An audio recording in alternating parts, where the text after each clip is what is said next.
Hakamning ruxsati bilan uchrashuv start oladi va o'sha start qushdagi ham chalindi. Hozir qoida buzmagan holda mehmonlar to'pni olib qo'yishdi. Markazga yaxshi pas, Ravshan Xayrullayev ajoyib uzatmani amalga oshirib berdi. Xayrullayev birga-bir chiqib ketilyapti. Jarima maydoniga kirib borildi. Variantlar qidiriladi. Noto'g'ri pas, to'p qoldi Buxoro vakillarida. Zarba va darvozabondan seyf. Baribir so'nggi yillar OKMKning yetakchisi bo'lgan Xurshid G'iyosov jamoani tark etgach oson emas. Xavfli standartlarda OKMK balkim Superliganing eng xavfli jamoasidir bu borada. Hozir yaxshi harakatlar. Xolmurodov zarbasi o'xshamadi. Mana bu zarba esa to'rga aniq borib tushyapti. Siyovash Haqnazariy biroz avvalgi muvaffaqiyatsiz zarbasini unuttirib yuboryapti mana shunaqa gol bilan. Haqnazariy o'z vaqtida yaxshi faoliyat olib borgan ushbu jamoada va keyin boshqa klublarda o'ynadi. Qaytish ham yomon bo'lmayapti. Va allaqachon asosiy tarkib vakili, yetakchilardan biri, mana endi gol muallifi. Xolmurodovning shu yerda zarbasi o'xshamaganligi ham qaysidir ma'noda foydaga ishlab ketdi. Hamma unga chalg'ib qoldi. Hamma uni qo'riqlashga yugurdi va ortda tayyor turgan Haqnazariy Koyich to'pga ulgurdi, lekin jarohat olgan bo'lishi mumkin. Xolmurodov unga nisbatan ham foul ishlatilyapti bu yerda. Ruxsat berilyapti.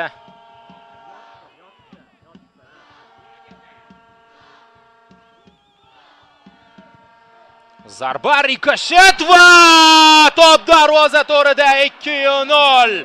OKMK jamoasi Mirjamol Qosimov. Xau jarima zarbalarini yaxshi amalga oshiradi. Buni raqib ham biladi. Biroq chorasi yo'q. Juda kuchli jamoa. Buni isbotlayapti, ammo uchrashuvga qanday hozirlik ko'rganini muxlislarga ham ko'rsatib qo'yapti olimaliqliklar.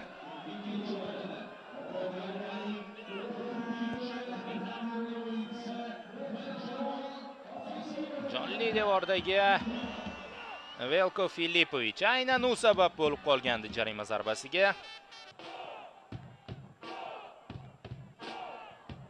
Yuqoridan pas, xavfli vaziyat va gol! Hisob qisqaryapti Buxoro jamoasi. Sherzod Esanov.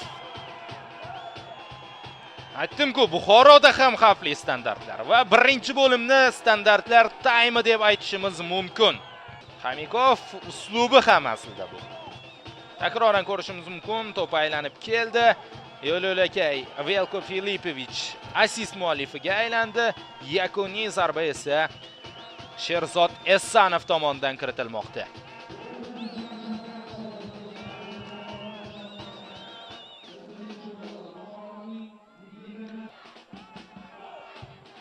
Yuqoridan uzatma amalga oshdi. Bosh bilan zarba va Ilyosov nima qildi hozir? Va chiroyli seyv. Takroran ko'rishimiz mumkin. Xurshid Muxtorov bosh bilan kutilmaganda bunaqa zarbani yo'llab qoldi. Tezkor reaksiya va afsus. Hozir hisob tenglashyapti. 2-2. Biz takror ko'rayotgan paytda to'p darvoza to'rida edi. Va bu holatni ham takroran ko'rishga majburmiz. Darvozabon to'pga chiqishda xatoga yo'l qo'ydimi? Offside bormi? Xullas savollar ko'p, javobni VAR orqali olamiz.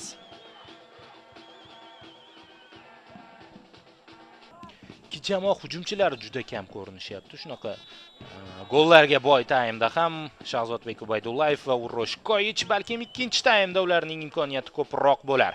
Do'stlar, qiziqarli uchrashuvni kuzatib boryapmiz. Birinchi taym o'z nihoyasiga yetdi va ikkinchi bo'limda ham bu raqobat jiddiy tarzda keskin kurashlar ostida davom etadi. Hozircha tanaffus.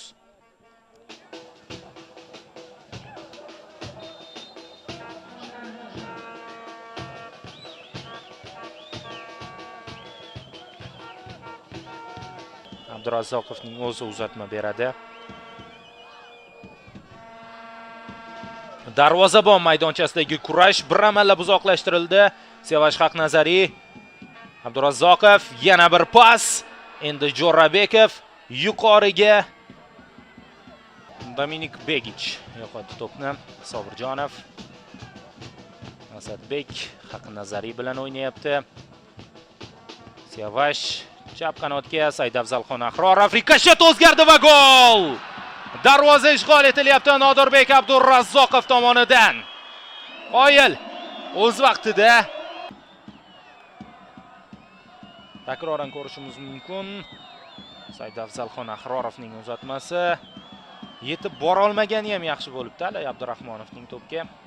Bu yerda xuddi birinchi golga o'xshash. Qaysi ma'nodaki hamma futbolchi bir nuqtaga chalg'ib qoldi. O'shanda Azizxol Murodovga, hozir Ali Abdurahmonovga e'tibor qaratildi. Abdurazzoqov esa ortdan yetib keldi mana shu nuqtaga. Ruhiyatini ham namoyish etib beryapti. Buxoro birinchi taymda 2talik to'p farqidan chiqib ketdi. Hozir bitta gol urish talab etiladi. Mag'lubiyatdan qutulish uchun hozir o'sha golga darhol harakat boshlandi. Mana hozirgi zarba.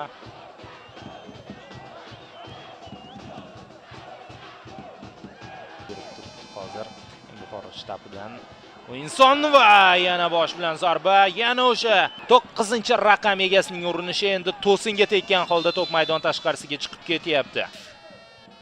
To'p oldida Abdurazzoqov uzatmaga tayyor va zarba yo'lladi hozir Nodirbek Abdurazzoqov.